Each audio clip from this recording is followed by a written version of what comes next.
সময়ের আলোচিত নাম চিত্রনায়িকা মিষ্টি জান্নাত।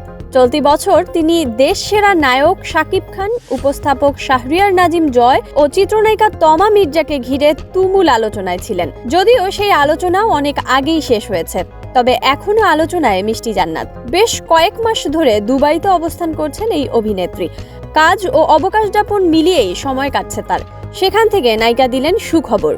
দেশের বাইরে থাকলেও কাজের সম্মাননা হিসেবে নিউ ইয়র্কে অনুষ্ঠিত এটিভি ইউএসএ আইকনিক অ্যাওয়ার্ড সেরা অভিনেত্রীর পুরস্কার পেয়েছেন মিষ্টি জান্নাত।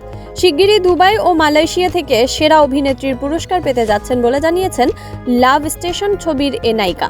পাশাপাশি ব্যস্ত আছেন স্টেজ শো নিয়েও।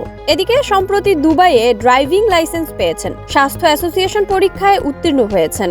নায়িকার পাশাপাশি মিষ্টি জান্নাত একজন দন্ত চিকিৎসকও। বাংলাদেশে রয়েছে তার দন্ত ক্লিনিক। এবার নিউ ইয়র্কেও ক্লিনিক করার পরিকল্পনা করছেন মিষ্টি জান্নাত বলেন, অবকাশ যাপনে বিদেশে এলেও কাজ নিয়ে বেশ ব্যস্ত সময় পার করছি।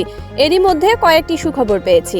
এই মুহূর্তে নিউ ইয়র্কে ক্লিনিক দেওয়ার কাজ নিয়ে ব্যস্ত সময় পার করছি। সামনে আরও সুখবর আসছে।